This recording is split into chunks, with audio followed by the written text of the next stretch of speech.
Welcome to Truth Behind History. The stories are real, the impact is lasting. Today, we're diving into one of the most bizarrely titled conflicts in history, the War of Jenkins Ear. But behind the quirky name lies a serious story about power, economics, propaganda, and the systemic failures of empire. So let me ask you, how does the severing of one man's ear turn into a global war? And what does it reveal about how centralized systems push nations into conflict? To answer that, we first need to understand the world these empires were building. In the early 1700s, the Atlantic wasn't just a sea, it was a battlefield. The British and Spanish empires were locked in a fierce struggle for dominance over global trade routes. And the rules of the game? Mercantilism. That's the economic philosophy where wealth is seen as finite. So for one empire to gain, another must lose. It's a zero-sum worldview, and it made every port, every shipment, and every treaty a point of tension. In 1713, the Treaty of Utrecht handed Britain something explosive, the asiento, or the exclusive right to sell slaves to Spanish colonies. This was more than just a license, it was a backdoor into Spain's tightly controlled colonial economy. British merchants didn't just bring slaves,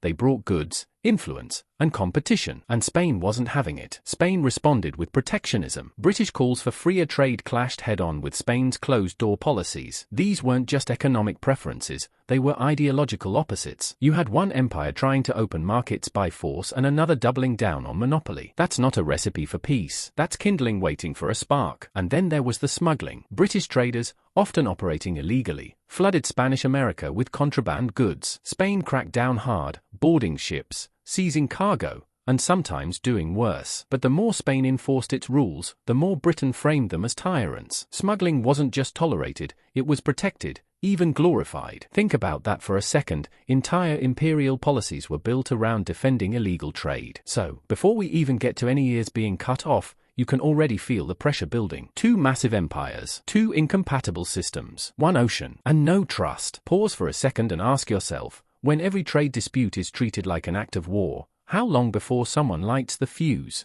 Now let's talk about the ear. Yes, the actual, physical ear that gave this war its name. In 1731, off the coast of the Caribbean, the Spanish Coast Guard boarded a British merchant ship called the Rebecca. The ship was captained by Robert Jenkins, a man caught in the dangerous grey zone of imperial smuggling. During the confrontation, the Spanish authorities, acting on their legal right to enforce trade restrictions, sliced off Jenkins' ear and reportedly handed it back to him with a warning, something along the lines of, "Take this to your king." Brutal? Sure. But at the time, this wasn't exactly headline news. It didn't lead to war. In fact, for years, the incident barely made a ripple in public discourse. It wasn't until 7 years later, 7 years, that Jenkins' severed ear was suddenly thrust into the spotlight. Why the delay? What changed? The answer lies in the rising imperial tensions between Britain and Spain and the growing power of the political opposition. By 1738, the Whigs in British Parliament, eager to stir up outrage against the ruling party, seized on Jenkins' story as the perfect emotional symbol. Here was a British captain, humiliated and maimed by the Spanish. A physical injury that could be waved in Parliament, literally and figuratively, to stir nationalist fury. And wave it they did. Jenkins allegedly brought the ear to Parliament preserved in a jar of alcohol. Whether or not that's true doesn't really matter, what matters is the spectacle. The incident became a rallying cry, not because it was new, but because it was useful. It wasn't just politics, though. The media jumped in too. Pamphlets, newspapers, cartoons, they all ran with the story. Suddenly, a minor act of maritime violence became a symbol of Spanish cruelty and British victimhood. And this raises a critical question: who benefits from outrage? The British government didn't just stumble into war. They were pushed, pulled, and pressured by a media environment and political class that thrived on drama, grievance, and fear. Sound familiar? This was propaganda in its early modern form. A personal injury transformed into a national insult. A long-forgotten scuffle, rebranded as a casus belli. It wasn't just a severed ear. It was a system incentivized to escalate.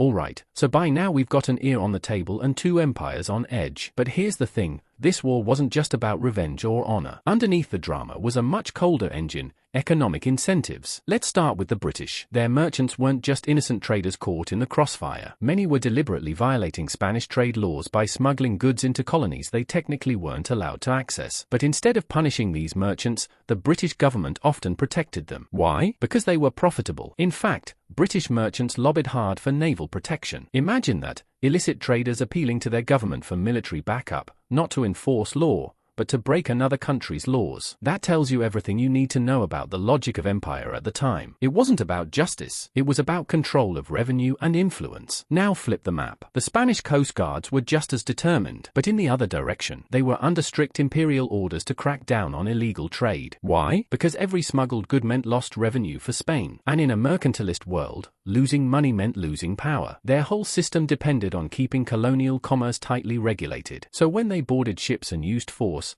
they weren't being rogue. They were following orders. And here's where it gets really interesting. Both sides saw themselves as justified. Spain said, "We're defending the rules." Britain said, "We're defending free trade." But the truth is, neither was promoting real freedom. Both were enforcing empire, just with different slogans. This is what economists might call perverse incentives. The structure itself, mercantilism, pushed both nations to behave in ways that increased the likelihood of war. Smugglers needed conflict to stay in business. Enforcers needed conflict to stay relevant. Politicians needed enemies to stay in power. And when you put all that into motion, peaceful coexistence becomes almost impossible. It's like trying to build a bridge between two cliffs that are moving in opposite directions. British economic liberalism, at least in name, was completely incompatible with Spanish protectionism. The two systems couldn't meet in the middle. So instead of diplomacy, you got escalation. Instead of trade, you got warships. That's the logic of intervention. When systems are set up to reward conflict, don't be surprised when conflict becomes the outcome. So, what began with one ear in a jar soon became something far bigger. The War of Jenkins Ear didn't stay confined to the Caribbean or just between Britain and Spain. Within just a few years, it morphed into a sprawling, international conflict. Why? Because it merged with something even larger, the War of Austrian Succession. That war, which raged from 1740 to 1748, was one of Europe's classic dynastic power struggles. But thanks to overlapping alliances and the global reach of colonial empires, the two conflicts became entangled. Suddenly, what had started as a maritime trade dispute between Britain and Spain became part of a full-blown, multi-theater war that stretched across the Atlantic world. And here's where it gets wild. The fighting expanded across the Caribbean, North America, and into European territories. Battles weren't just fought over ships or trade routes anymore. They were fought for imperial dominance across entire regions. It's what happens when local sparks ignite a system primed with dry kindling. Take a moment to think about that. A personal injury, a trade dispute, and next thing you know, men are dying on battlefields thousands of miles away from where it all began. But this wasn't random. It was systemic. You see, these global empires were built on fragile alliances and interconnected economic interests. One flare-up could set the whole machine in motion. And that's exactly what happened. Minor events, like Jenkins' mutilation, become symbolic. But more importantly, they act as triggers. They give political elites an excuse to activate underlying agendas, territorial expansion, economic advantage, or simply a distraction from domestic problems. And while there were moments of success, like the British victory at Portobello, most campaigns were brutal, costly, and inconclusive. The attack on Cartagena de Indias, for example, ended in catastrophic failure for the British. Thousands of soldiers died. Resources were drained. And for what? That's the paradox of systemic wars. They rarely deliver what they promise. The causes may be small, the rhetoric may be grand, but the result? More often than not, it's a mess of blood, bankruptcy, and broken illusions.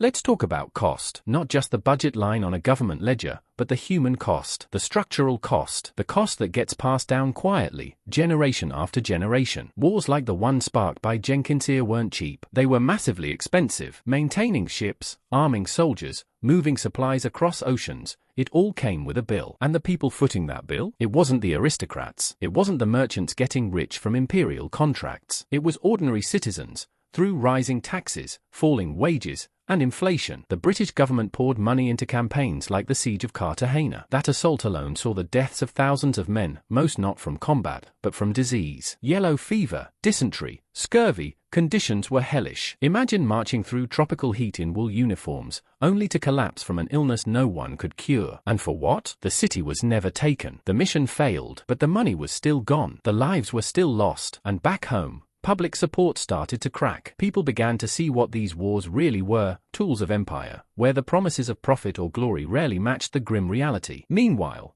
Colonial economies were disrupted. Trade routes became battlegrounds. Plantations lost labor. Merchants lost ships. Farmers lost markets. Entire sectors of the Atlantic economy were destabilized. And yet, the machine kept grinding forward. Because in a centralized empire, failure doesn't always lead to reflection. It often leads to escalation. That's the core issue. Empires operate on momentum. Once the gears are turning, once the war drums start beating, it's almost impossible to stop. Leaders fear appearing weak. Generals push for one more offensive. And the people? They keep paying, even when there's nothing left to gain. So ask yourself, when a system rewards those who spend other people's blood and treasure, how do you expect it to end? Let's pause for a moment. Forget the flags. Forget the speeches. Ask the most basic question of any war: who actually benefits? And who pays the price? In the case of the War of Jenkins Ear, the answer isn't hard to find. The political class, the ministers, the parliamentarians, the empire's managers, they gained prestige, influence, and the chance to expand their reach. Some merchants, especially those with state-backed contracts, made fortunes supplying weapons, ships, and logistics. War, after all, is good business, for the right people. But now flip the coin. Who paid? It wasn't just the sailors rotting from disease in the Caribbean. It was the families who never saw them return. It was the taxpayers funding a war most didn't understand. It was the small traders pushed out of markets, the colonies destabilized, and the citizens who bore the burdens of inflation, food shortages, and economic disruption. And that's the uncomfortable truth. Empire is sold to the public as honor, duty, and defense, but structurally, it's built to serve the few at the cost of the many. The War of Jenkins Ear didn't erupt because one man lost his ear. It erupted because the systems in place,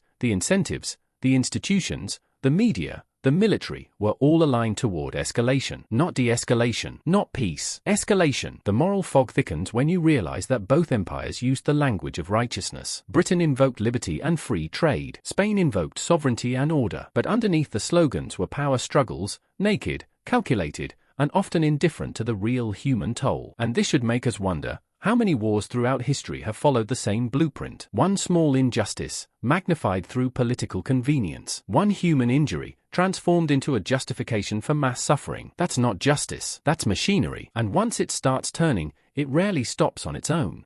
So what can we actually learn from a war that started with a severed ear? More than you'd think. The War of Jenkins Ear might seem like a historical oddity, a strange name, a minor scuffle, a footnote in imperial history. But look closer, and it becomes a case study in how centralized systems, rigid ideologies, and misaligned incentives can turn small sparks into full-blown infernos. It wasn't just about Spain versus Britain. It was about two economic systems that couldn't coexist. One side enforced protectionism with violence. The other cloaked smuggling in the language of liberty. But both were playing the same game: empire, control, monopoly. This war shows us what happens when governments are incentivized to protect profits rather than people, when outrage becomes political currency, and when military expansion is easier to justify than institutional restraint. The real danger wasn't the cutting of Jenkins' ear. It was the machinery already in place that made war feel inevitable once someone found the right excuse. And that's the lesson. History isn't just made by villains or heroes. It's shaped by systems, by incentives, narratives, and the way power moves through institutions. If we ignore that, we risk falling for the same patterns today, just dressed in different uniforms, flying different flags. Thanks for watching. If you enjoyed this video, hit like, drop a comment with your thoughts, and don't forget to subscribe to Truth Behind History for more stories that dig deeper into the systems behind the headlines. New episodes drop every day on the podcast too. Check out the link in the description to listen. And if you want more thoughtful, entertaining breakdowns of the past, explore the other videos on this channel. Because the truth behind history, it's never just about what happened. It's about why it happened and who it served.